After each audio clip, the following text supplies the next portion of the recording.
할렐루야. 우리 사랑의 교회 주일 2부 예배 오신 모든 예배자님들을 주의 이름으로 환영합니다. 오늘 주보 광고 2번에 한번 보시면요, 이번 주 금요일에 우리가 다음 세대를 소망하는 그 마음으로 I wish 기도회를 개최하게 됐습니다. 10월 25일에 한다고 해서 I wish 1025 집회라고 이름을 붙였는데요. 여러분, 우리 사랑의 교회는 영유아에서 또 청년에 이르기까지 하나님이 맡기신 이 다음 세대들을 하나님의 사람으로 세워야 할 그 책임 있는 공동체인 줄 믿습니다. 우리가 기도로 준비할 때 하나님이 우리 다음 세대들과 또 다음 세대의 뜻이 있는 모든 지체들에게 귀한 영적인 방향타가 되게 하실 줄 믿습니다. 기대하는 마음으로 또 함께 참여했으면 좋겠습니다. 오늘 취급주의라는 제목으로 말씀을 나누겠습니다. 국민 육아 멘토로 이제 누구나 다 아는 분이 되셨을 것 같아요. 오은영 박사님의 그 블로그에 가면요, 문득 내 인생이 뭔가 하는 생각이 들 때가 있다, 그런 제목의 글이 있습니다. 내 인생은 뭔가. 여러분, 그런 생각 드는 순간 한 번쯤은 다 있으셨을 것 같아요.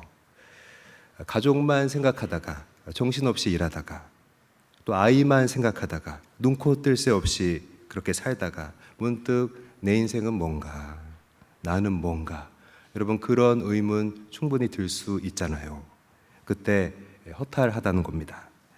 남편분들은요, 열심히 돈만 벌었지만 어느 날 돌아보니까 집안에 내가 있을 자리는 없고, 또 식구들과 잘 공감도 못하겠고 고독을 느끼는 것입니다.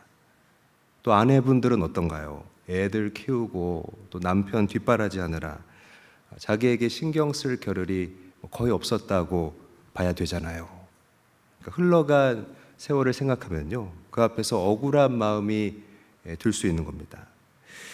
대부분의 사람들은요, 이렇게 보통의 남편 그리고 보통의 아내들처럼 이런저런 이유로 나를 버리고, 말하자면 조연의 인생을 살고 있습니다. 그죠? 여러분, 근데 이 조연이라는 것이 세상 속에서는 어떤 의미를 갖고 있을까요? 연기자들의 스승이기도 하면서 또 아주 연기도 잘하고 내공을 갖고 있는 배우인데, 작품들에서는 주로 조연으로 활약했던 이 류승수 씨가 있습니다. 최근에 이 전현무 계획이라는 프로그램에 나와서 주연과 조연의 출연료가 무려 20배나 차이가 난다, 그렇게 말하기도 한 것입니다. 그러니까 세상에서는요, 어찌됐든 주연이 되어야 하는 것이 맞고요, 그게 세상에서는 옳은 방향입니다. 그래서 우리가 주연이 되지 못하면, 내가 주인공이 아닌 것 같으면 문득 허탈함을 느낀다는 것입니다.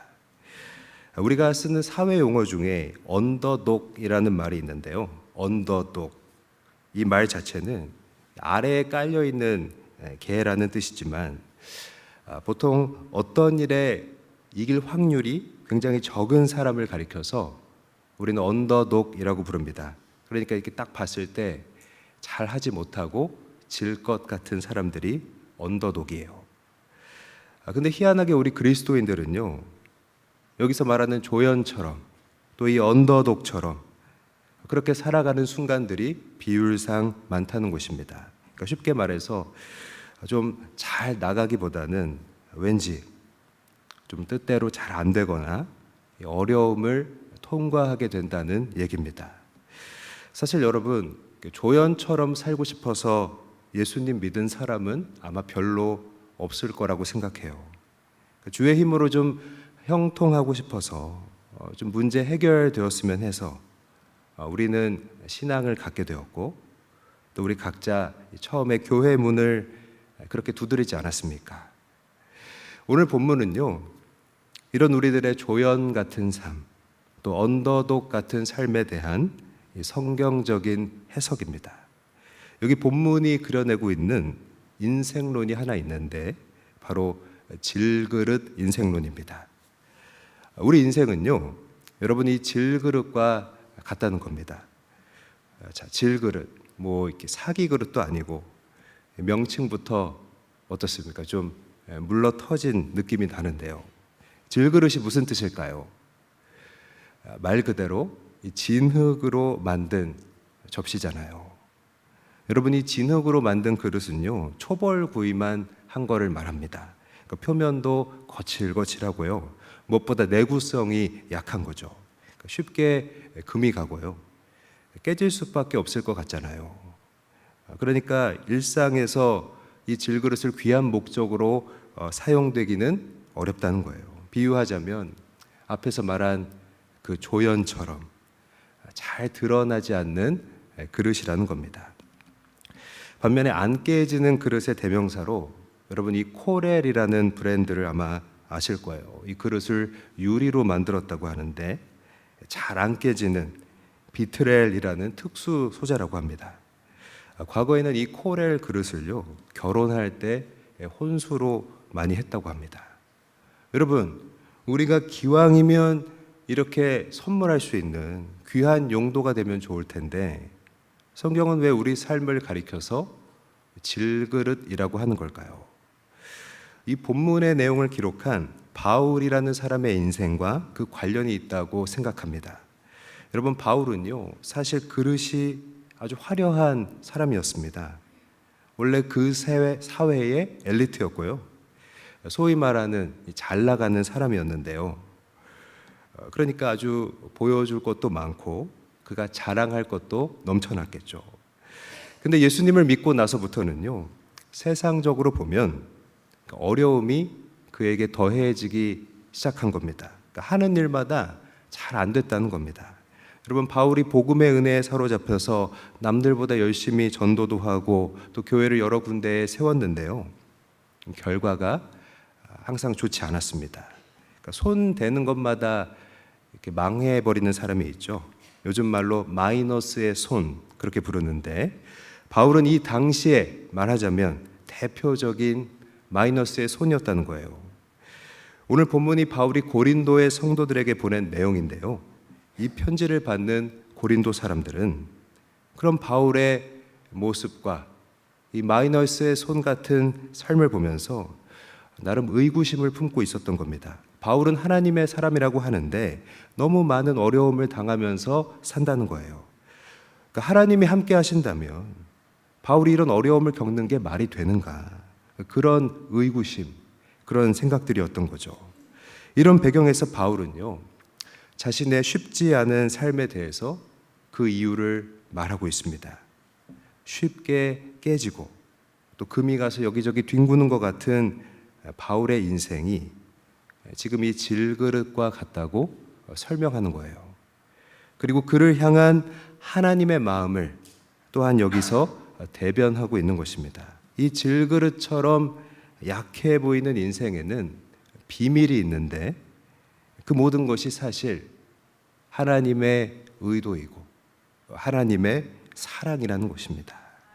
오늘 우리가 이 말씀들을 살펴보면서요, 어쩌면 질그릇처럼 약하고 또 쉽지 않은 우리 인생에 대해서 하나님이 어떻게 생각하고 계시는지, 또 하나님의 눈은 그런 우리를 어떻게 바라보고 계시는지를 함께 발견하기 원합니다. 오늘 말씀 7절 같이 한번 읽겠습니다. 시작. 우리가 이 보배를 질그릇에 가졌으니 이는 심히 큰 능력은 하나님께 있고 우리에게 있지 아니함을 알게 하려 함이라. 여러분, 7절 말씀에 보니까요, 질그릇 안에 뭐가 있다고 합니까? 보배가 있다고 하는데요, 이 보배는 뭘 가리키는 걸까요? 오늘 읽지는 않았지만 본문 한 절 앞에 있는 6절에서 언급되고 있어요.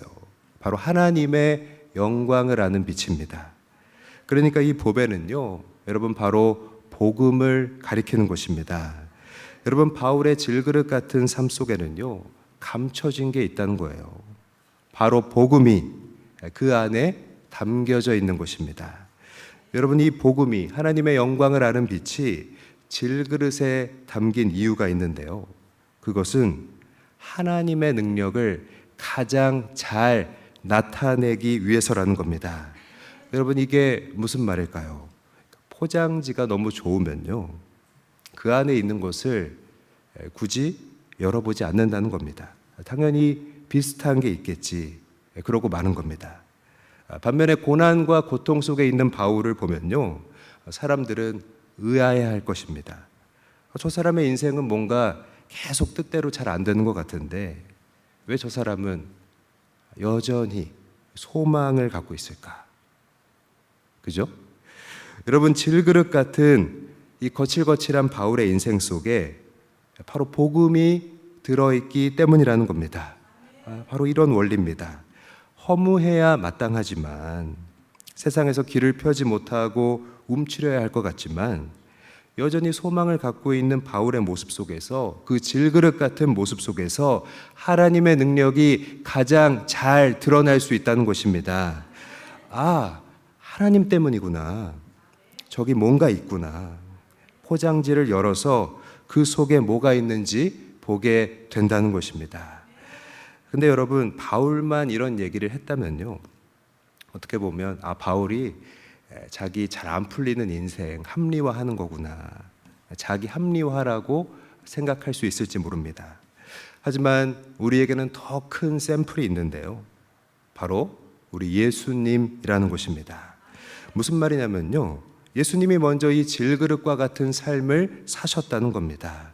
여러분, 우리 예수님은요, 하늘의 보좌라는 영광의 자리를 버리고 그 고급 그릇 같은 모습을 버리고 누추한 인간의 몸을 입고 오셨잖아요. 다들 이렇게 말했잖아요. 이런 모습이 메시아일 리 없다고. 사람들의 비난과 오해를 받으면서 심지어 고통 속에 죽으셨잖아요. 질그릇과 같은 인생이 되셨다는 겁니다. 그러나 수많은 오해와 그 고통들이 예수님의 육체 안에 있는, 거기 담겨진 보배 같은 생명을 가둘 수 없었고요, 예수님은 결국 부활하셔서 깨진 질그릇 같은 삶 속에 하나님의 영광을 나타내셨던 것입니다. 여러분, 십자가의 고난 속에서 뭘 보여주셨나요? 그 십자가의 고통을 통해 하나님의 영광을 보여줬고요, 질그릇 같은 삶으로 복음을 나타냈다는 것입니다. 그래서 여러분, 바울의 이 질그릇 인생론은요, 단지 바울에게만 적용되는 특수한 케이스가 아닙니다. 오늘 내 인생은 도대체 뭐지? 난 왜 이런 거지? 그렇게 생각하는 우리 모두의 존재를 설명하는 성경적인 인생론이라는 거예요. 여러분, 우리는 다 이 질그릇 같다는 겁니다.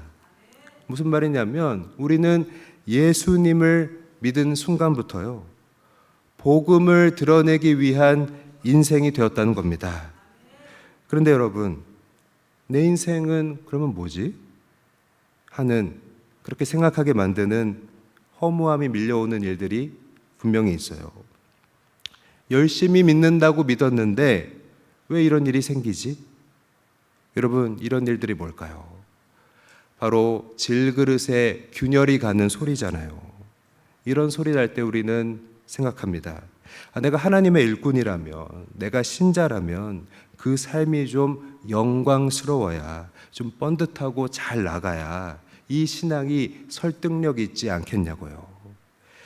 그래야 믿음 없는 사람들이 내 모습 보고 믿지 않겠는가. 여러분, 이런 생각 아마 한 번쯤은 해보셨을 거예요. 합리적이라고 생각합니다. 그러나 하나님의 생각은요, 그 핀트가 조금 다른 곳에 있다는 거예요. 우리 참고로 예레미야 9장 23절에서 24절 읽습니다. 시작. 여호와께서 이와 같이 말씀하시되 지혜로운 자는 그의 지혜를 자랑하지 말라. 용사는 그의 용맹을 자랑하지 말라. 부자는 그의 부함을 자랑하지 말라. 자랑하는 자는 이것으로 자랑할지니 곧 명철하여 나를 아는 것과 나 여호와는 사랑과 정의와 공의를 땅에 행하는 자인 줄 깨닫는 것이라. 나는 이 일을 기뻐하노라. 여호와의 말씀이니라. 아멘. 여러분, 여기 보면 하나님도요, 우리가 자랑을 하기 원하십니다. 그걸 원하시는데, 하나님이 바라시는 우리의 자랑은요, 번듯한 삶이 아닙니다. 우리가 우리의 그릇 자랑하는 것을 원하지 않으세요. 그러면 뭘 원하신다고요? 여호와 아는 것, 여호와 하나님을 자랑하길 원하신다는 겁니다. 그래서 우리에게 질그릇 인생이 시작됩니다. 그리스도인의 그 인생의 본질은요, 여러분, 바로 질그릇입니다. 왜요? 이 안에 있는 보배를 잘 드러내야 하기 때문입니다. 특히 바울은요, 그가 하는 일들이 다 어려웠을 뿐 아니라 마이너스의 손이었을 뿐 아니라 건강에도 문제가 닥쳤습니다. 우리 참고로 고린도후서 12장 7절 읽습니다. 시작. 여러 계시를 받은 것이 지극히 크므로 너무 자만하지 않게 하시려고 내 육체의 가시 너무 자만하지 않게 하려 하심이라. 여러분, 소위 육체의 가시라고 부르는 몸의 아픔까지 그에게 더해졌다는 거예요. 그 이유를 지금 바울이 스스로 뭐라고 말합니까? 이 아픔을 통해서 내가 아니라 오직 여호와 하나님을 드러내기 위해서라는 거예요. 여러분, 여기서 한 가지 사실을 우리는 발견하게 됩니다. 우리가 성도답게 더욱 성도다운 모습으로 변화될수록요, 우리 삶은 어떻게 달라진다는 걸까요? 질그릇에 점점 균열이 가듯이 그 고난이 우리 삶에 더하여진다는 겁니다. 그러니까 바울은요, 질그릇과 같은 우리 삶에 대해서 우리 그리스도인에게는 마땅히 경험해야 되는 고난이 있다고 말하고 있는 것입니다. 바울이 오늘 말하는 것은 바로 우리에게 허락되는 고난에 대해서 말하는 거예요. 오늘 본문 8절에서 9절까지를 읽습니다. 시작. 우리가 사방으로 우겨쌈을 당하여도 쌓이지 아니하며 답답한 일을 당하여도 낙심하지 아니하며 박해를 받아도 버림받지 아니하며 거꾸로 트림을 당하여도 망하지 아니하고. 여러분, 8절에 보면 우겨쌈을 당한다는 말이 나오잖아요. 이 표현은요, 포도즙을 만들기 위해서 포도를 압착하는 그 모습을 이 말의 뜻에 포함하고 있어요.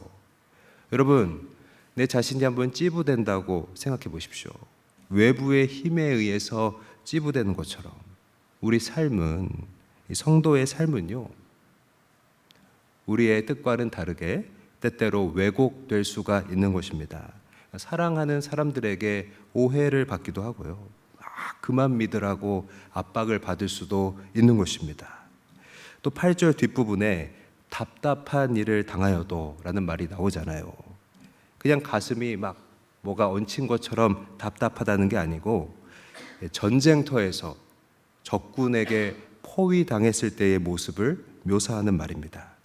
그러면 이제 절대절명의 상황인 거잖아요. 우리 그리스도인들에게는 쉽게 출구를 찾을 수 없는 고독과 그런 어려움들이 존재한다는 것입니다. 그러나 우리가 기억해야 할 것들이 있어요. 이런 도전과 고난들이 우리가 성숙해질수록 계속 더하여질 텐데, 오직 그 그릇에만 영향을 미친다는 것입니다.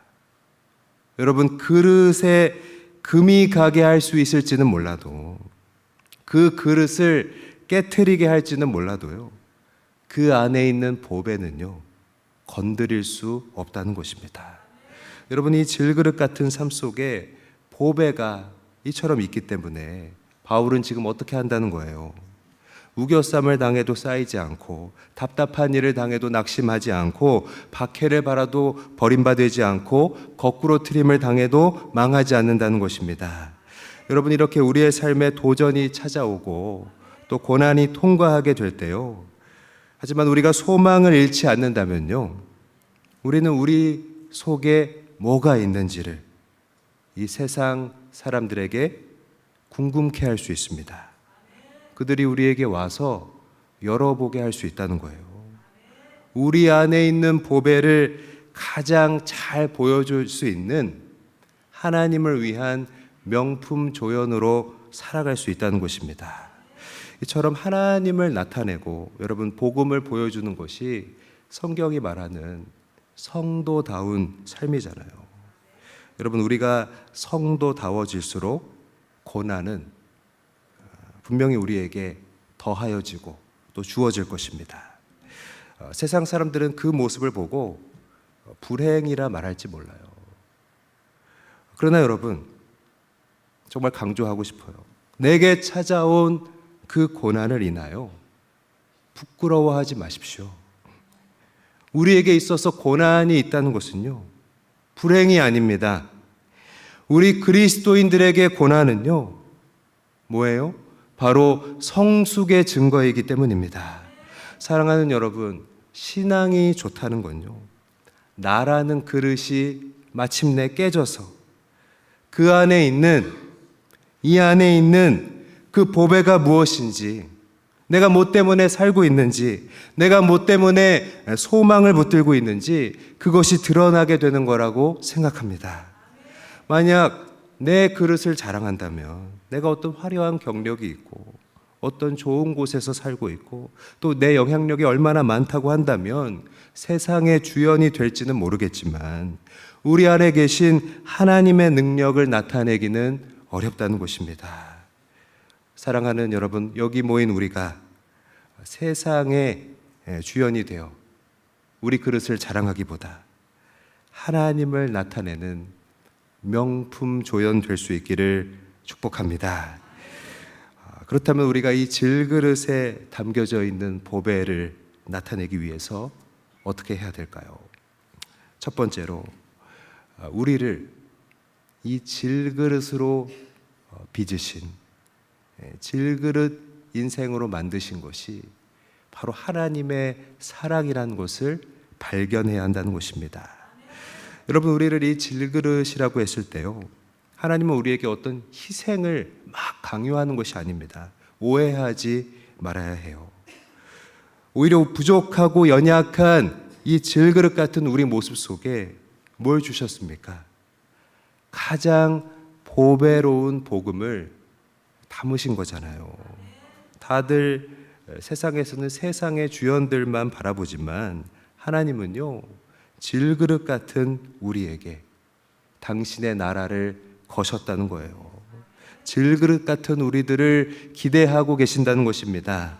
더 가치 있게, 더 귀하게 우리를 대해 주신다는 증거고요. 그런 우리를 사용하기 원하신다는 하나님 아버지의 마음인 줄 믿습니다. 여러분, 이것이 바로 하나님의 마음입니다. 네가 때로는 너의 인생이 덧없는 것 같고 또 사람들이 다 너 무시하는 것 같고 그렇지만 나는 너에게 제일 좋은 것으로 맡겼다는 것입니다. 여러분, 피카소, 미술작가 피카소를 아시죠? 이 피카소의 황소머리라는 작품이 있어요. 지금 사진에 보시는 그 작품인데요. 피카소의 스피릿과 그 예술성이 이 작품에 담겨 있다고 하니까 여러분 그 가치가 아주 높게 느껴지시죠? 피카소가 만들었다고 하니까요. 실제로 이 작품이 경매에서 얼마에 팔린 줄 아십니까? 저는 잘 체감되지 않는 액수인데 293억 원에 팔렸다고 합니다. 하지만 여러분 자세히 보면 알 수 있는 게 있는데요. 이 작품은 여러분이 황소의 얼굴이 뭘로 만든 것 같습니까? 저 자전거 안장이에요. 버려져 있는 자전거 안장이 얼굴이고요. 이 뿔은 뭔 것 같으세요? 이 자전거 핸들입니다. 그러니까 버려져 있는 자전거 안장과 손잡이를 붙인 것 뿐인데 이 작품의 바탕이라고 해야 될까요? 그 재료는 정말 흔한 것, 귀하지 않은 것이지만 거기에 피카소의 그 예술성이 담길 때 거의 보물 수준으로 293억 원, 그 가치가 변화되는 것입니다.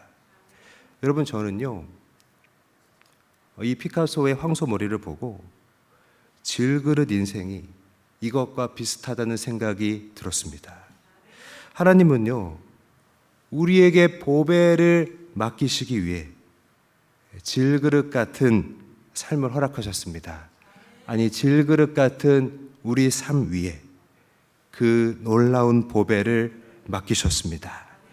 여러분, 이게 바로 오래전부터 우리를 예정하시고 창조하실 때부터 하나님이 우리를 위해 준비한 하나님의 마음이고요. 또 이것이 바로 그분의 그 무엇과도 비길 수 없는 사랑이라는 것입니다. 당신이 최고로 소중하게 생각하는 것을요, 우리에게 맡겼다는 거예요. 이게 뭘 말합니까? 최고로 소중하게 생각하는 걸 우리에게 맡긴 것은 우리를 당신께서 최고로 생각하신다는 얘기잖아요. 사랑하는 여러분, 하나님은 우리를 당신의 최고로 생각하십니다. 당신에게 가장 소중한 것을 우리에게 맡길 정도로요. 그래서 우리는 우리 자신을 스스로 폄하하지 말아야 합니다. 내가 그저 아무것도 아니라고, 내 인생이 뭔가 의미 없고 덧없다고 그렇게 생각하지 말아야 하는 것입니다. 여러분, 우리를 부끄러워하지 말고 질그릇과 같은 삶에 최고의 보물을 담으신, 그리고 그것을 안고 사는 우리가 최고라고 말씀해 주시는 하나님 아버지의 그 사랑, 그 마음을 기억할 수 있게 되기를 바랍니다. 여러분, 사람들은요, 내 가치를 알아주지 못하고 그저 우리가 질그릇 같은 모양새를 갖고 있다고, 불행하다고 그렇게 생각할지 몰라도요, 여러분, 그분에게는, 우리를 창조하시고 우리에게 보배를 맡긴 하나님에게는요, 우리가 제일 소중하다니까요. 왜요?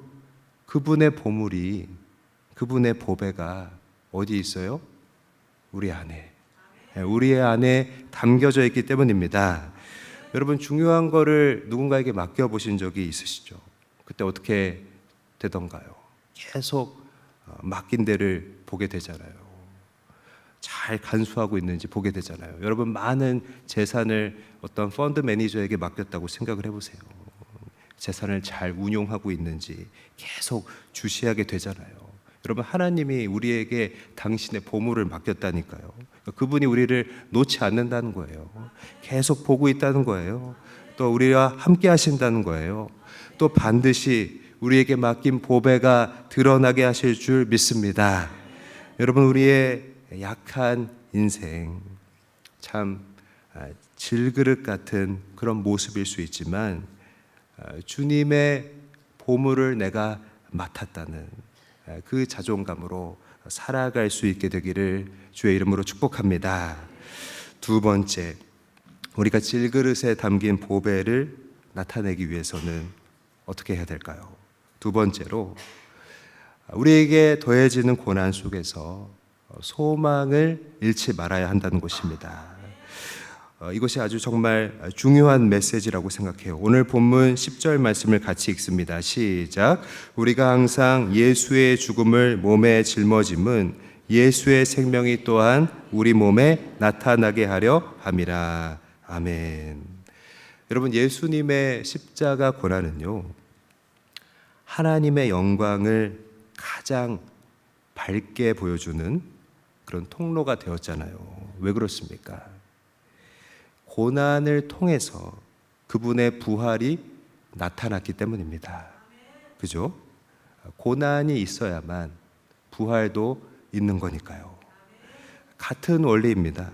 같은 원리로 우리의 오늘 그 질그릇 같은 삶이 예수님의 십자가와 평행을 이루는 것입니다.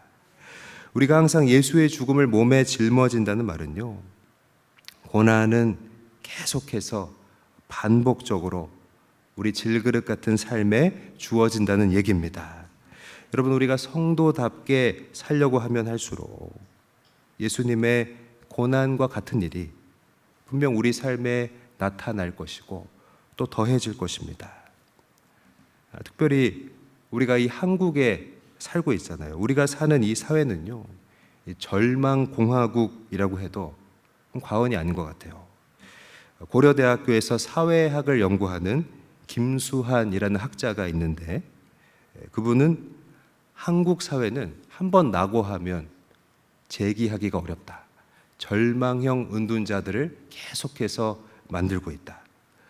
또 한국에서는 나이에 맞는 목적들, 그 과제를 이루지 못하면 사회적 관계까지 단절되고 만다.